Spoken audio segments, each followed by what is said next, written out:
this is Meish Quinn, who was an art department apprentice with the BBC. And I can't believe it, Meish, that it's 2015, 2016, that it's that long ago. And I can remember you in the workshop in Envis, and I reckon you were the messiest art department apprentice that we'd ever seen. I'm still because because you were asked to you were asked to put something together. You had a big catalogue on pictures. Yeah. So explain what you were asked to do and what you did.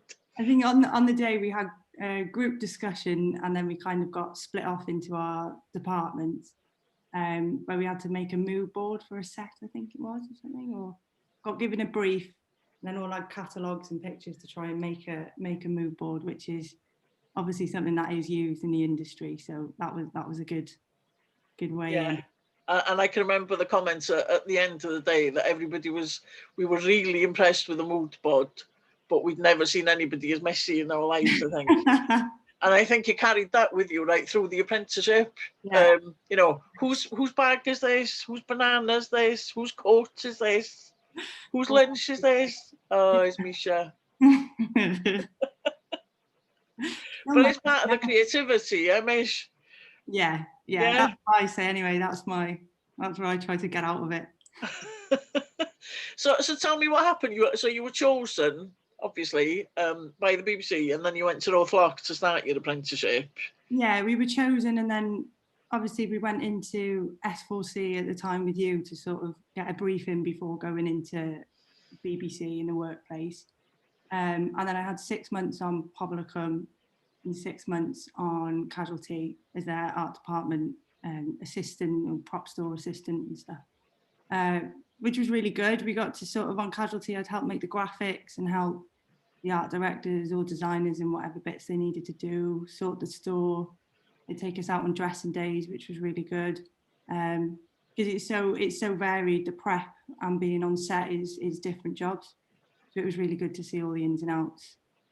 And after my 6 months at Pobble, well, before it finished, John, the production designer, had offered me a block of art directing there. It was a really long stint. It was about a 9-month stint.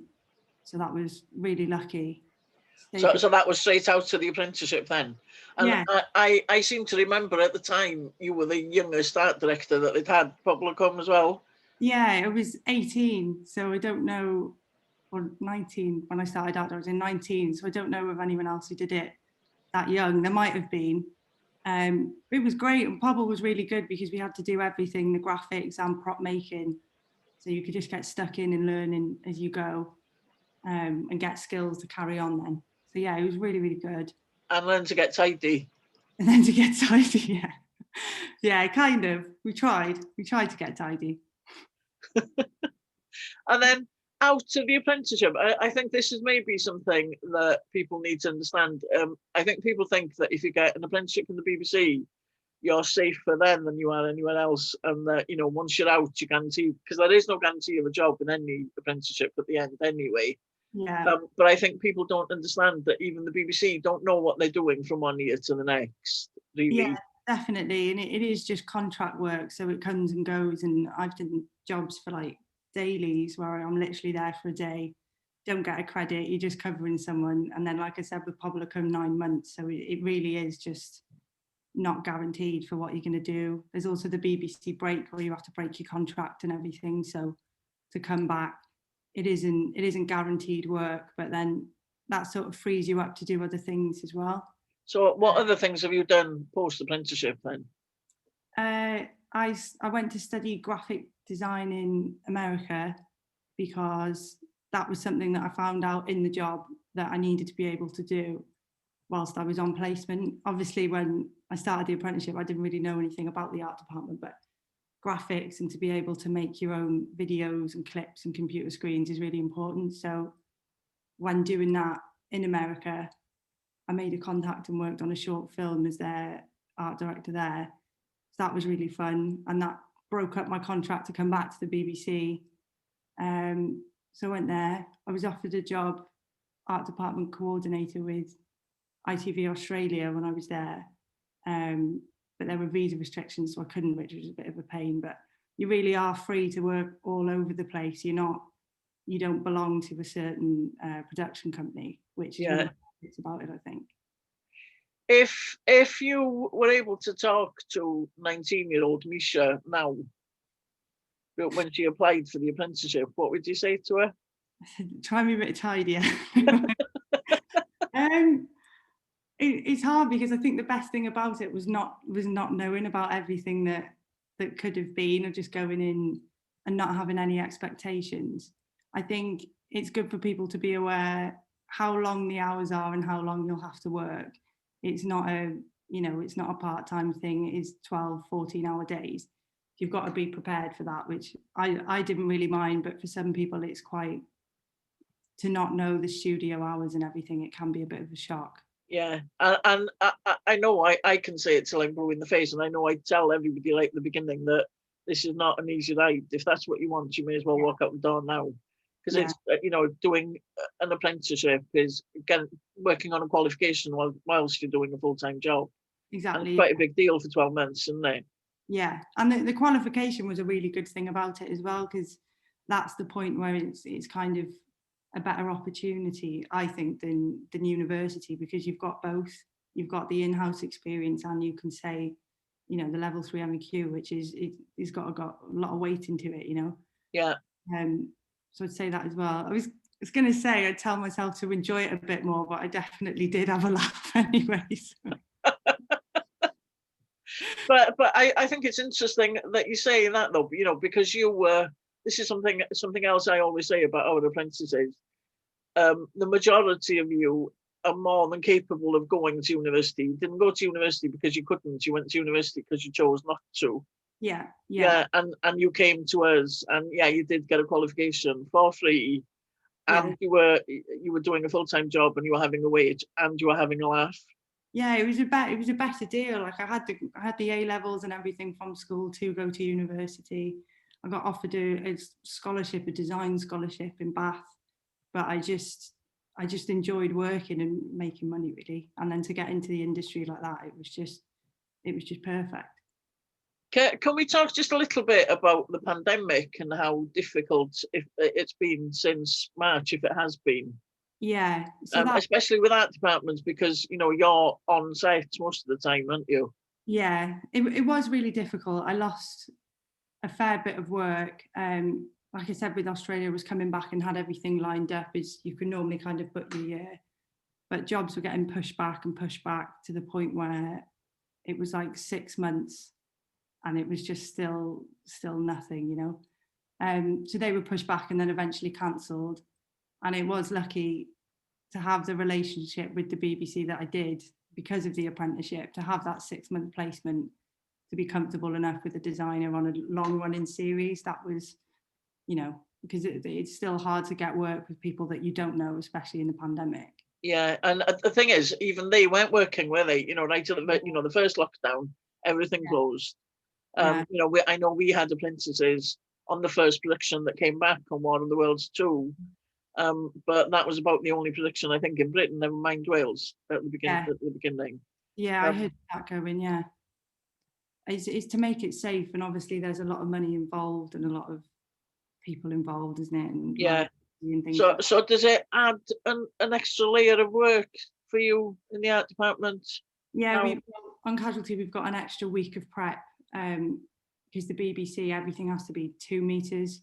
Even the testing doesn't really count. On some productions they're kind of putting them up in hotels and testing so actors can be close, but we still have to film everything 2 meters away. Can't hand props to each other. We can't eat food, we can't drink. So there's a few things that are harder prop wise. We have to make doubles of everything and things like that. But then I suppose on the positive of that is extra work. So yeah, definitely, yeah. So it's been too bad since being on the floor, because I've done a block on the floor. And everyone's keeping their 2 meters and just trying to make it work. It just takes a bit of time to think backwards. Yeah. So going forward, where next for Meish, do you think? I don't know. Like, there's that job in Bristol, like I said, that I'm quite excited about. I do need to learn more skills. I know I need to learn how to draw. I can't draw yet, so I do need to get on that and do a course. But the pandemic stopped that as well. I had a place booked, but then it was, you can't go to the one-on-one class. So I guess that's next. Yeah. And learning to drive is something that you did Yeah. after being an apprentice. Yeah. I did learn to drive sort of. Well, as soon as I know you said how important it was before, but not listening, and then went in, and it was like, well, if you can't drive, that's a really big problem. To just be freelance and be able to work anywhere, pick up props, drop off props, go to location, it's really important, which I don't think you realise until you're there. Yeah. Anyway. Yeah, and I can say these things until I'm blue in the face, but people like you saying it makes a difference. And stop driving in bus lanes, isn't it, Meish? How many fines have you had? I racked up so many fines. Within the first few months, it was just loads. The best was when you get the letter in the post with the picture of you in the bus lane. I should have kept that. Yeah, you could have made a montage. Yeah, little flip book. Yeah, they could probably send those to you if you asked. Yeah, I'll forward them on to you, Sue, if we get them. Yeah, exactly. We'll put them on the wall. So the job in Bristol next then, maybe. So, long term, are you, and I don't think you are, and there's no problem with this, but are you a kind of ambitious person that's got, that you give yourself, I don't know, in a year's time, I want to be directing whatever, or I want to be doing a bigger production, or I don't know. Yeah, I never did. I never set anything for myself. I just kind of floated through it. Yeah, I guess I'm the same. I mean, it's there. I'd like some more credits outside. I did a couple of Channel 4 films last year, and that was quite fun.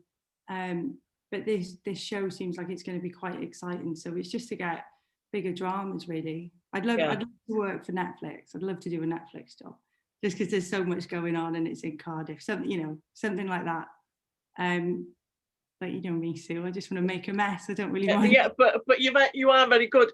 You're very proactive at going out and looking for work, can't you? I know that you don't just sit back and wait for the work to come to you. Yeah, I pester quite a lot, which does work eventually. There was a designer that I emailed for about 2 years, and then, she finally messaged back and said, do you want to art director? And it was like, when you didn't think, it's just, you can't stop pestering, because that's how it is.